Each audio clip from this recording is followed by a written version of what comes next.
Yo, what's going on, guys? It's your boy XX Toxic is Toxic Army, and I've been meaning to do this video for quite a while, but I've just got busy putting out albums. If you guys haven't seen my recent album, I recently switched over to the drill scene, started putting out drill music. Hence why my previous album was called Drill Side of Me, because on the album you guys got the taste of what it was like for me to tap into the drill side. But anyways, for today's video, we're gonna be talking about the price changes on certain vehicles in GTA Online.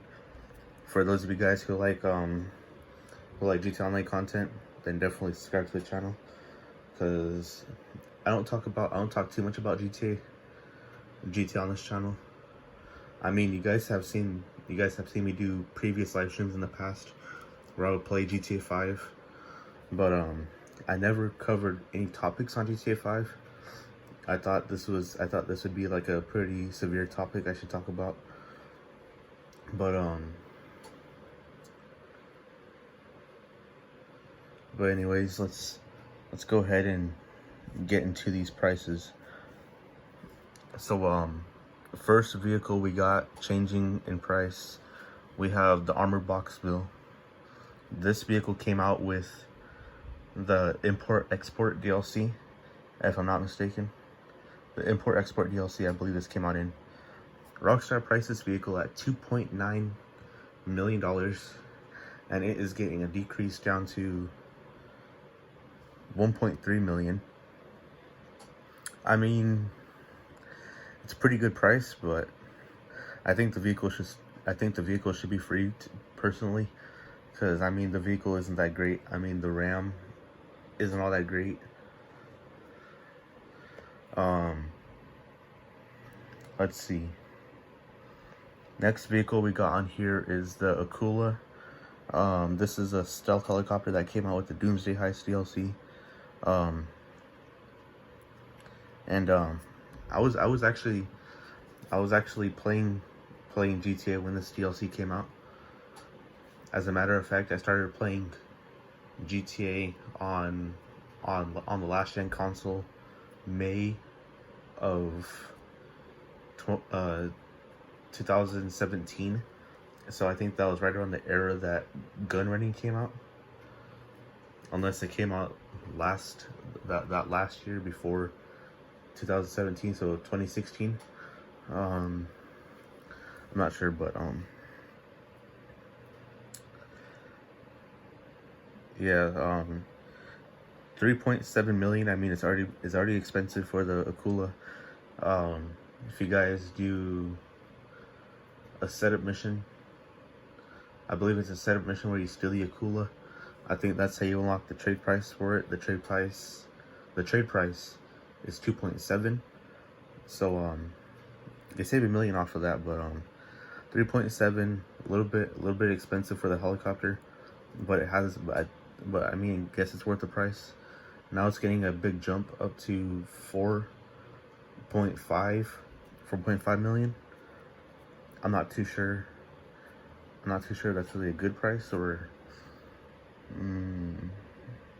I mean, for a stealth helicopter, I feel like it should just stay in the 3 millions, but 4 million, I feel like that's a little bit too much for a helicopter.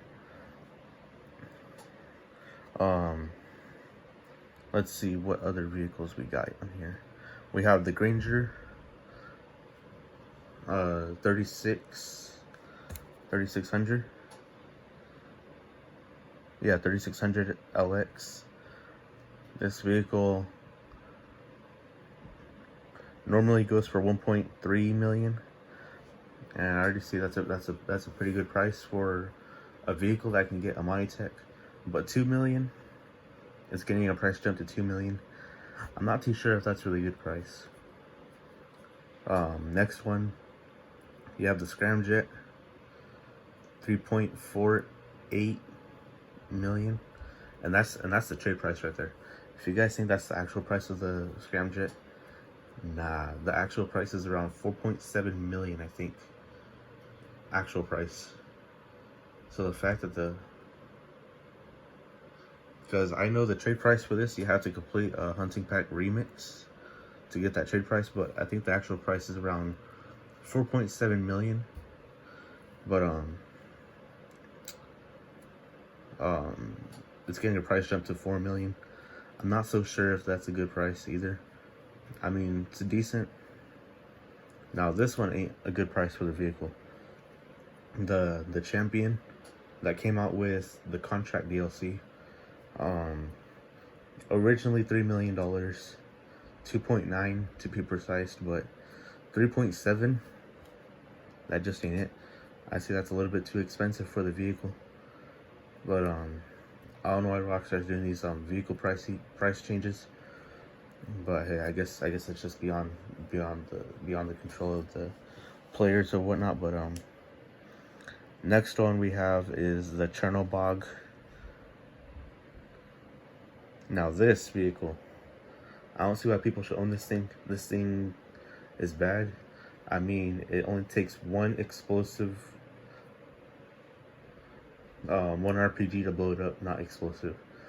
I think explosive sniper shots, it's around 2 or 3 bullets. But yeah, I don't know. It's not really a good vehicle. I mean, the missile tracking the missile tracking for it is pretty good, but other than that, I don't know if it's good.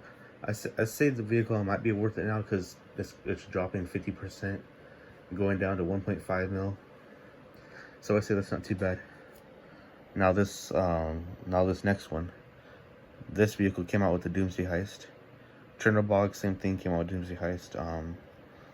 Deluxo, 4.7 million.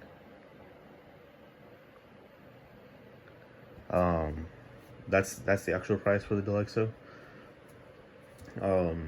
Trade price for it, I believe, is 3.5 million. I believe 3.5 million for that trade price. But yeah, I don't know if 5.7 is worth it. I mean, that's a little bit more on the expensive side, but that's not the craziest price we've seen yet. Let's see. 3.7, not really worth. Wait, 5.7. I don't think that's worth it. I mean, a bunch of people already own this, so I guess the 5.7 million price tag isn't really all that great. Next one, we have the Ruiner.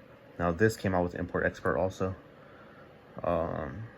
This thing was a $5.7 million vehicle, but now they're dropping it down to 3.7, and now I say this is a better price for a vehicle that is pretty overpowered in the defense. If you were to use it in the mission fully loaded, it is a mission where you had to hop in a Ruiner. You have to take out these turret limos, and the Ruiner 2000 in that mission, in that VIP work, can withstand 27, maybe 30 rockets, and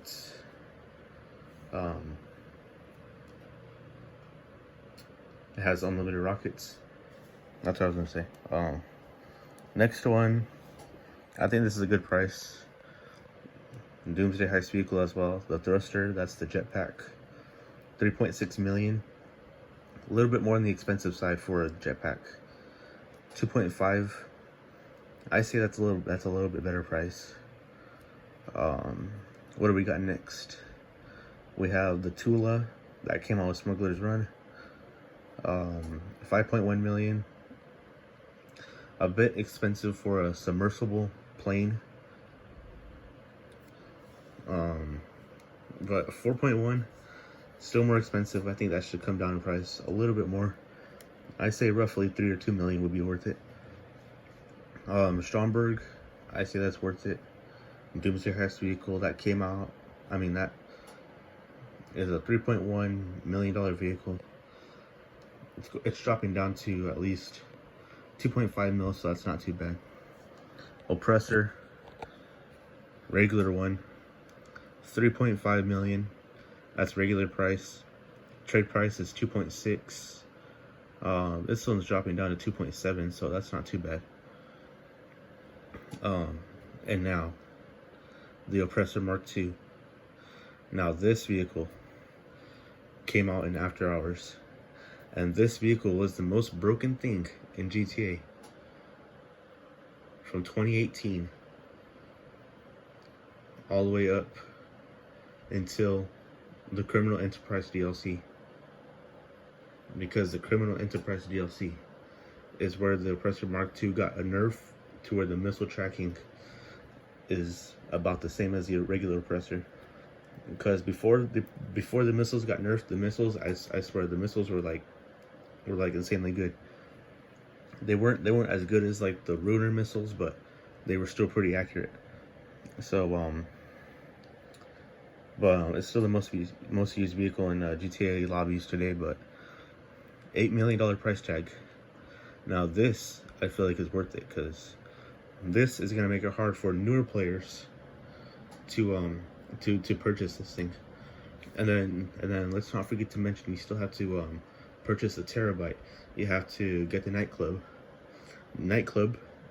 If you were to get the most expensive one, you would have to put like $5.7 million into it. If you wanted to fully upgrade that thing, you would have to put $3.4 million into the Terabyte if you wanted that thing fully upgraded. And then, not to mention, you have the Mark II Oppressor, which is now going to be $8 million. On top of, you have to put missile upgrades on it. You have to put all that stuff on there. You're looking at 8.2, 8.4 million. So roughly, if you were to do the math, that would be a lot of money you have to put into the Oppressor. The math, I say about 17, 18 million dollars if you were to fully upgrade the nightclub, the Terabyte, and you wanted the Oppressor fully upgraded, everything fully upgraded. It would now cost you 18 mil. Before, it was roughly 16 mil or whatever. But yeah, that's crazy now. Not even a Megalodon shark card can get you everything fully upgraded. You would need at least, as a matter of fact, you would need at least 2 Megalodon shark cards just to get everything fully upgraded. And that's $200 USD if you wanted the Oppressor Mark II, the nightclub, and the Terabyte all fully upgraded. That's absolutely nuts. Now this vehicle came out in the Cayo Perico heist, and it is the Toreador. This is a way better version of the Stromberg. 4.2 million. That's going to be the new price. Original price 3.6, and now the $3.6 million price tag I thought was worth it for this vehicle, but 4.2, I say that's a little bit more expensive. And now the Ignis. Now this vehicle is only for next gen consoles. So for those of you guys that are like on the Xbox Series X or S and PS5, you guys have access to the Ignis, weaponized Ignis. And now this one, 3.2 million, jumping up to 4.5 million. I don't know how I feel about that. I mean, the gun, the turret on the vehicle is good, but I don't see anybody using that thing. I don't see anybody using that vehicle because it can just be blown up in like one RPG. Not that great. Same thing can be said about this one, the Bombushka. Came out in the Smuggler's Run DLC. This one, 5.9 million was its old price. New price is 4.7. I feel like it should be at least 2 or 3 million. I still feel like that $4.7 million price tag isn't worth it. So overall, I don't know why Rockstar's doing these changes. My reaction to this is these price changes are unnecessary. I say the ones that are necessary too are the ones that are the vehicles that are not that great. But the vehicles that are great, I say the price changes are not that worth it.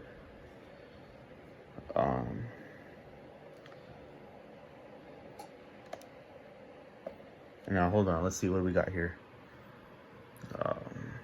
Oh yeah, it looks like Rockstar is working on getting future rebalancing, so aerial vehicles like the Hydra and Laser, maybe those will be getting a nerf.